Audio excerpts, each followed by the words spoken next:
how did you guys all start? Like, I mean, with the 5 years, I know you said you've been in it. You've been in it for a few years too. Our family, so basically my sister, she moved out here like 8-10 years ago, and I was living in Miami. They came out here first. She was actually dancing, and then what kind of dancing? She was doing like dancing for artists and stuff. I almost feel like she danced for you at some really? point. I mean, right? I know you know my sis, so I feel like she danced. When I seen her, she was like, you know me. I was like, I heard of her, but I never really. I don't remember for sure her dancing for me. That would be crazy. Yeah, something like that. Because she became an artist. Yeah, so she became an artist. So basically, I just came and I visited. You know, I wasn't an artist yet or nothing. I came, I started cutting hair.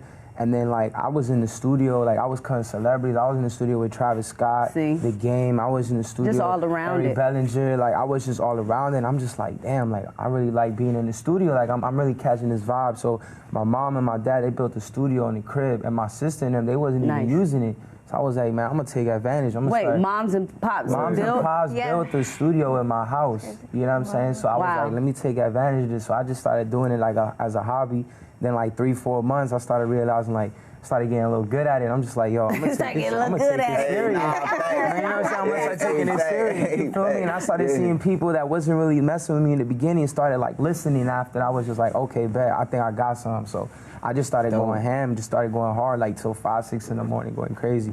And then I just started getting good at it and just kept working. And do y'all think y'all want to stay independent, or y'all want to look for who wants a major deal? Chance the Rapper's still independent, but then at the same time, the Baby was the biggest artist 2019. He just signed the Interscope, so it's all about. Depends, it's all about knowing, knowing what you want, and I feel like the independent route is cool. But it does keep you at a certain level. You know, the majors, they got pulled. They can get you on the radio. I mean, yeah. What you think about it?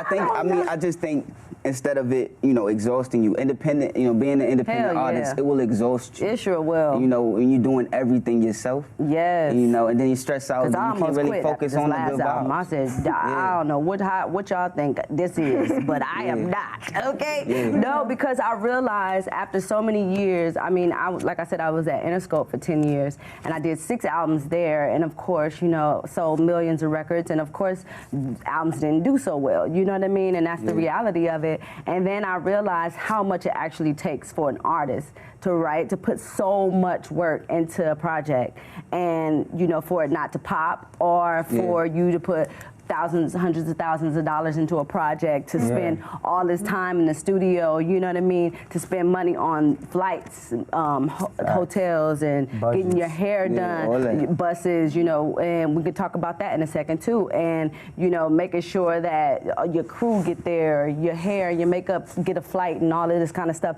I mean, I was just like, now I see and I respect labels and people that help artists, managers, and things like that, because people putting their money up. Listen, I ain't got time to be playing with you now. You're going to show up on time, okay? You're going to make sure that you do the job and do the job right. You're going to be likable, too. You're not going to be wasting my money. You understand what I'm saying? Yeah. So that, I realized that, and I realized how much it actually takes. And for an artist to believe in yourself, if you put up all of this by yourself, then you have to believe in yourself. You know what I'm saying? Because you ain't gonna be putting all this money and all this time and effort into something you just don't believe that you can make it. You know what I mean? So I think that is a major key. And I feel like, I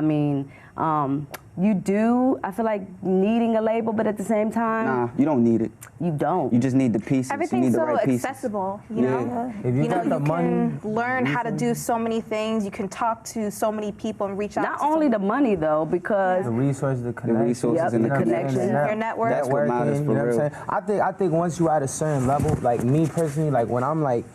When I know I could go into a label like, yo, I need 5 mil, I need 3 mil, like I'll get a deal. Like right now, I don't want a deal. I want to keep building. That's when it makes sense. And keep, you know what I'm saying, keep streaming on my music and keep doing shows and keep building the fan base. So then when I go into the label, it's like I'm doing all this independently. Y'all ain't giving me what I want. Right? Why am I gonna work with y'all? You know what I'm saying? Because I see it every day. Like I gotta match my effort. But see, then I look at a guy like Chance the Rapper, who his first year made $6 million in hats. You know the little 3 hat that he got? Talking about that today. That, right? I always asked about that. So when you talk about he independent, he's a millionaire, multi-millionaire.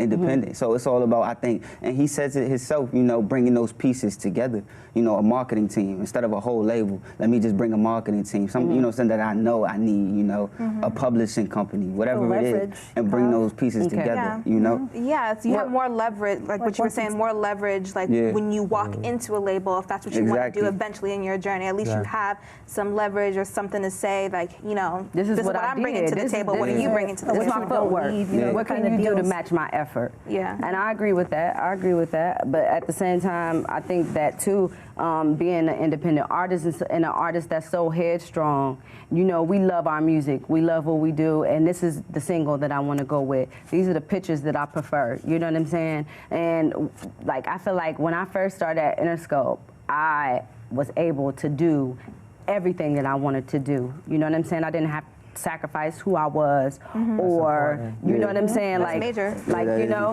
and I think it inspired a lot of girls that came actually before me as well, because I heard, you know, like people like Monica that said to me, it's crazy how they have artist development and they won't let us say certain things. But when you meet Monica in person, she just like me. She real. You know what I'm saying? Like 100%. You know, she got a little ratchet vibe to her as well. You know what I'm saying? Be like, I didn't know you was like that. You know, I didn't know you had a gun in your purse. You know what I'm saying? But that's what's up. You know, me and Monica clicked immediately when I first got into the business. And that's just, I think, I don't know, I really fight with that because I did try the independent thing, and then I was at Interscope for 10 years majorly, and I also went through, you know, all of the ups and downs of having advocates there that were there for me in the first 5 years, and then, you know, them not being there anymore, and it was like, okay, well, here come a new record exec. He ain't gonna really like me like that, because you know when new record execs come, they want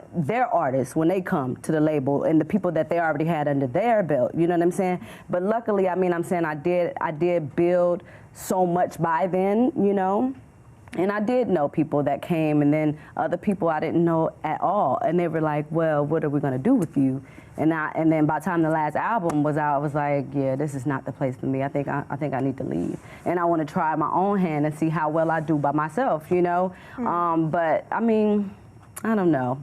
It's just a hit or miss, I feel like. But you've seen both sides of the spectrum. Yeah. What do you guys think about the music though? The music is what matters, right? Yeah. Ultimately. And you think that, like, I feel like if you have great music, it will pop ultimately. I mean, it gotta connect. It gotta connect with a certain audience. It gotta connect with a certain audience. Whether you a trapper, whether it's heartbreak, you a college kid, whatever it is. I feel like you just gotta have a specific audience and target that audience. That's cool. You know. Yeah, and make sure that it's authentic. I ain't there no more. Right. You know what I'm saying? Give me that heartbreak, babe. That's what they know that, you know, they know you know how to deal with that pain or sing about it at least. Yeah. You know? That's a whole package too, I think, you know, like as far as just, you have to be more than just a good artist. Like you have to learn how to perform, you have to learn how to work and self-discipline. I feel like there's a lot of talented people who just don't have every aspect to be successful. Facts. It's like, you know, you have the talent, it's there, but you're not, Facts. you don't have everything else, and it takes everything else to make it that big, you know, or to be deserving. So do you guys have people in your corner that you have, like, as a team that you guys trust? Me, I don't. Good. I have, you know, a circle, my family, and just a couple people around me. I don't like to have a whole bunch of people around me. I've always been like that my whole life. I'm really independent. You know what I'm saying? I've been working and like working hard since I was 10, 11 years old. So like I've always been like knowing how to get it myself. Like I don't depend on nobody. So like I always just like, I definitely just keep a little circle around me. I try to keep the same people, you know? Yeah. For sure. So what about you?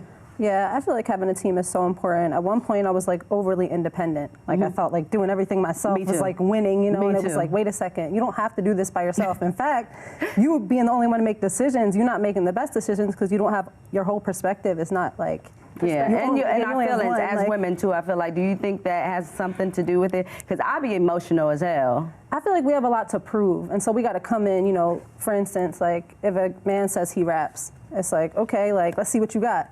If I say I rap, it's like, what you rapping about? Yeah, what you got? Let me hear something. Let me hear something. I got to rap on the spot. Right. Like, you know, like freestyle. Like, why, you didn't do that to him. You know what I mean? Like, people don't, Well, I'm glad I didn't ask you that. That was gonna be my first question. You gonna bust something for us? See, and I would have. That's like the go-to move. Show your stuff. No, what sign are you? Because that's funny. I'm an Aries. Oh, I don't know many Aries, but they're supposed to be bullheaded, right? Like crazy. We're aggressive. We're like leaders. April 9th.